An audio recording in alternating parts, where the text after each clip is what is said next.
Hari ini memang saya nak bincangkan ini sebab pengalaman saya lah. Daripada tahun 2012 yang saya tengok ada yang dah jadi dealer tapi akhirnya dia hilang. Tapi ada yang meneruskan sampai sekarang, alhamdulillah. Sebab itu saya rasa bila kita tak faham, kita tak nak belajar, kita tak nak timba ilmu, itu antara sebab kenapa akhirnya kita sendiri yang apa dia panggil, ya, kecundang. Kecundang. Dan rugi juga je, tak ada ilmu ni je. Betul. Bila saya cek saya punya website, bilakah tahun saya buat website ni, saya ingat dalam tahun 2016 juga saya buat website ni. Itulah mula saya buat website One Gold Dinar. Okay, kenapa saya pilih Gold Dinar? Antara sebabnya saya tengok dinar di Singapura ni masih ramai lagi orang yang tak tahu. Kalau untuk gold bar memang ada orang yang tahu, tapi kalau untuk gold dinar ramai yang tak tahu. Sebab itu antara sebab kenapa saya pilih gold dinar. Boleh je. Okey, satu cara macam mana saya boleh kekalkan sampai sekarang. Itu satu soalan yang Puan Lela tanya saya kan. Sebab pertama sekali kita mulakan dengan betul. Saya belajar, saya banyak membaca. Ini antara buku-buku yang saya beli dan dalam simpanan saya. Ini sebahagian sajalah. Tapi banyak juga tu je. saya dengar daripada mentor keuangan Azizi Ali, Tuan Azizi Ali. Yes. Dia cakap sebelum dia mulakan buat pelaburan dalam emas, dia telah membaca buku lebih tentang emas lebih daripada 30 buah buku. Saya baru berapa saja kan. Jadi saya ambil iktibar tu, maknanya first kali bila kita nak lakukan sesuatu, kita kena ada ilmu. Kena ada ilmu. Jadi bila kita ada ilmu, insya-Allah kita akan buat benda yang betul. Okay. Yang kedua, kalau kita tengok di Singapura sendiri kita ada seminar macam hari ini, kita ada seminar yang percuma, tak ada bayaran pun. Sebab kita nak kongsi ilmu. Okay? Kenapa pentingnya simpan emas. Lepas tu kita adakan workshop. Kerana COVID ni, workshop kita ditunda sementara. Tapi bila COVID dah reda, insya-Allah kita akan adakan balik workshop. Workshop ni untuk seminar dalam masa 1 jam, apalah yang boleh kita sampaikan? Hanya sedikit saja kan. So bila ada workshop, bila ada latihan ataupun training, itu yang lebih konkret ilmu yang kita boleh dapat. Macam Puan Lela pun pernah ikut JLT, betul? Ya, betul. Betul je. Apa yang Puan Lela belajar daripada sana? Banyak. Banyak sangat kita belajar tentang ilmu emas ni. Memang kata orang, memang tak terhingga lah kalau kita dah tahu ilmu ni tentang emas ni, kita nak juga simpan macam mana pun. Sesak-sesak pun 1 gram pun mesti nak ada tiap-tiap bulan. Itu pada saya memang cukup the best lah.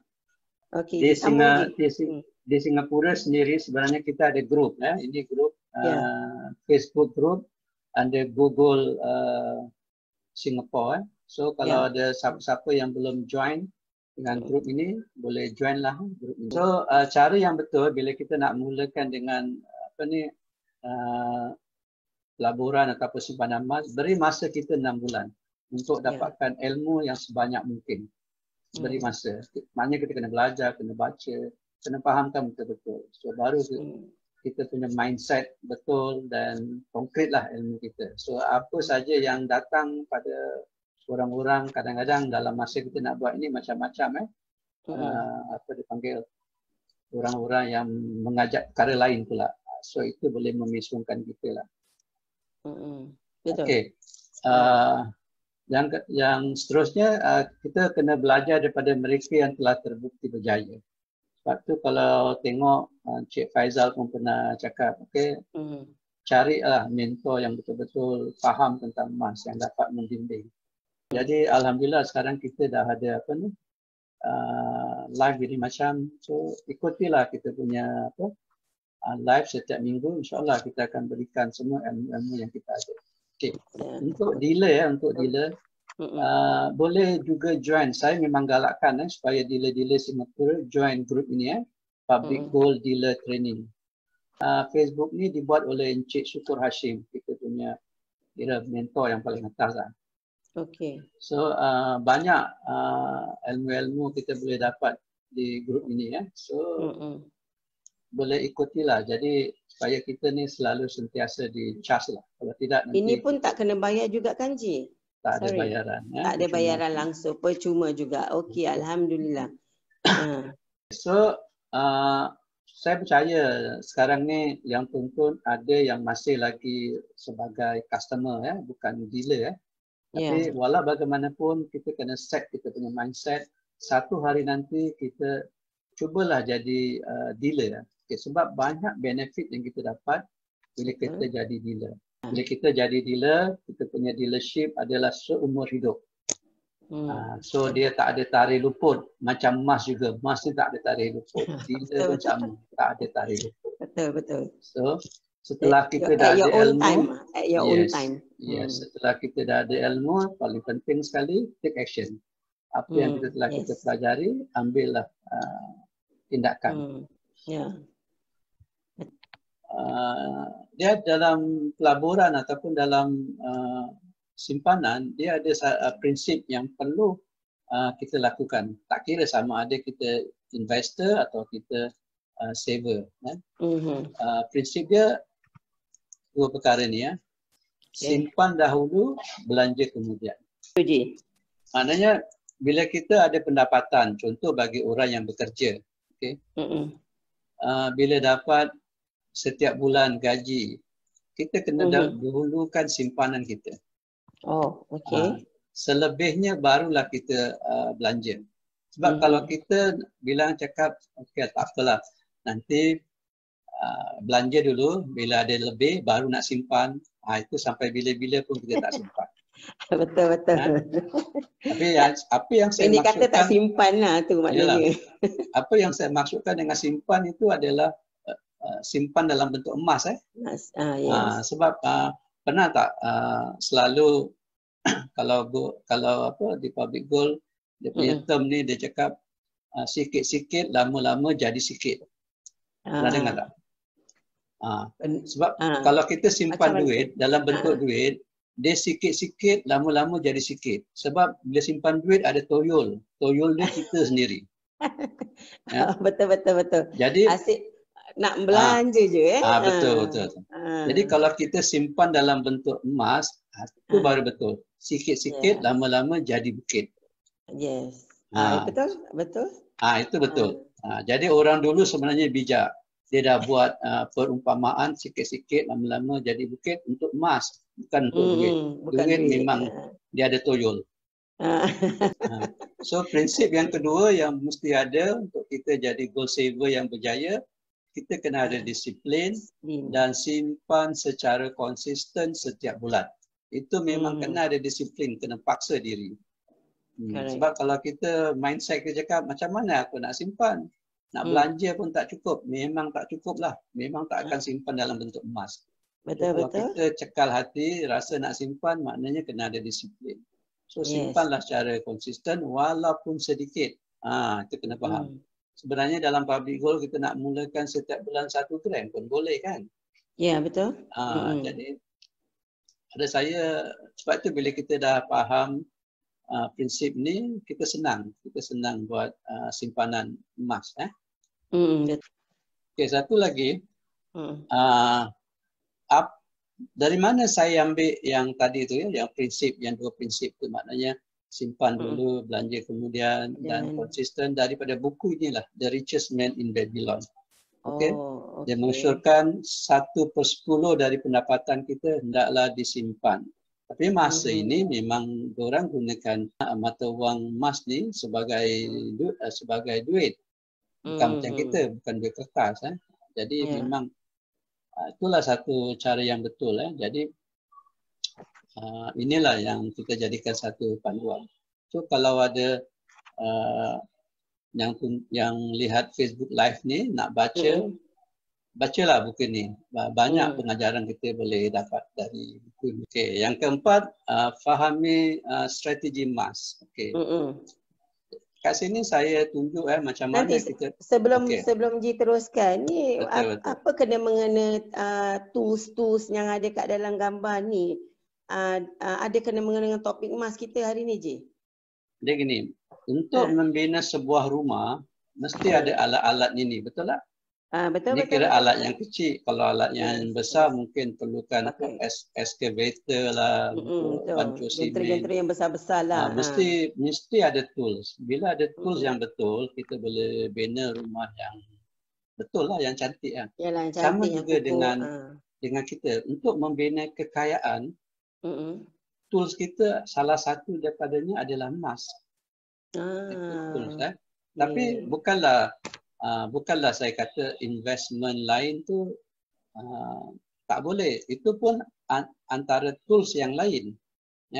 Antara tools yang lain macam saham lah. Kalau untuk ejen rumah, dia dengan ejen rumah. Itu pun tools yang boleh membina untuk kekayaan lah. So maknanya kalau di sini kita nampak banyak tools kan. So itulah tools-tools yang perlu kita cari untuk teguhkan kita punya ekonomi lah. So untuk hari ini kita bincangkan emas lah. Mungkin dari satu segi kita akan pergi kepada silver. Itu pun tools juga, silver and gold. Okay. So apa strategi yang saya masukkan 1 gram ke 1 kilogram? Okay. Mungkin kalau satu orang nak capai 1 kilogram memanglah pada saya lambat, tapi tidak mustahil, Pasal saya pernah kenal satu anak muda yang umur 27 tahun, dia kata dia dah ada simpanan 3 kilogram. Jadi semudah gitu Eji ya, memang. Kalau kita bermula dengan muda memang mudah. Sebab betul. Kenapa saya cakap gitu? Bila kita muda, tanggungan kita kurang. Yes, betul. Okay? Kita tinggal dengan orang tua. Jadi bila dah tengok strategi ni, maknanya mungkin kalau dalam buku tu cakap 10% daripada pendapatan kita mungkin dia boleh lebihkan. Mungkin 50% daripada pendapatan dia simpankan dalam bentuk emas lah. Yalah, dia belum ada tanggungan lah. Dia belum ada tanggungan, dia boleh simpan lebih-lebih lah. Tapi kalau orang yang dah berkeluarga, mungkin dia ada tanggungan lain kan. Jadi mungkin dia ikut kemampuan lah. Betul. Tapi tidak mustahil. Okay. Betul. Saya ambil satu contoh ni. Ini yang mindset dan ditanamkan mindset kepada keluarga. Sebab ada ilmu Eji sebab dah ada ilmu tu. Nampak. Okay. Alhamdulillah. Okay, betul. Jadi dia buat keluarga. Contohlah saya ambil contoh. Kalau satu keluarga tu ada 5 orang. Kita set a target. Okay, dalam tahun ini setiap orang mesti ada simpanan 100 gram.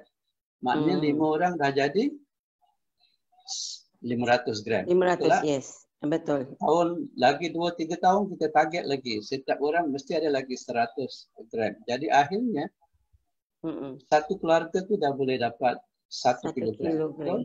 Betul. Okay. So benda ni kalau kita faham, kita tahulah selok-belok, so senang, mudah untuk kita. Of course kalau nak pergi satu orang memang lambat sikit lah. Ya, betul. Tapi kalau nak pergi ramai-ramai bergabung akan lebih cepat. So maknanya kalau suami isteri, kalau boleh isteri ada 100 gram, suami ada 100 gram. Maknanya at least itu sebagai emergency lah. Emergency fund. So alhamdulillah, Puan Niva dah mulakan dan nampak semua ni macam produk-produk public gold yang dipegang. Public gold, ya, betul. Ini contoh-contoh dia jadi peribahasa Melayu kata orang tu biar kita rebung. Nak lentur bulu daripada rabung. Rebung dulu kita lentur dia dari situ. Kalau dia dah jadi bulu dah memang susah. Jadi biar kita didik dia pada awal-awal, peringkat awal lah. Walaupun kalau macam kata dia bekerja part time ke apa ke, tetap nak ada disiplin. Pada saya lah, itu seharusnya lah. Kalau kita tengok Ziyad, Dia mula daripada umur 17 tahun. Ya, betul. Jadi kalau dia keep on beli ni emas, saya rasa tak mustahil apa yang akan terjadi kepada seorang pemuda yang umur 27 tahun, dia ada simpanan 3 kilogram. Sebab tu lebih mudah untuk orang yang muda untuk simpan emas ni. Betul. Untuk dia lebih capai apa yang dia nak dia capai. Matlamat dia, matlamat dia. 5 perkara yang sangat penting yang kita harus tahu. Ini adalah dikatakan ilmu, ilmu yang kita mesti nak ada lah. Okey, mulanya daripada 5 topik tadi. Mulakan dengan betul. Mulakan dengan betul. Nombor 2, posisi anda sebagai pembeli emas. Okey, prinsip penting seorang gold saver. Okey, fahamilah strategi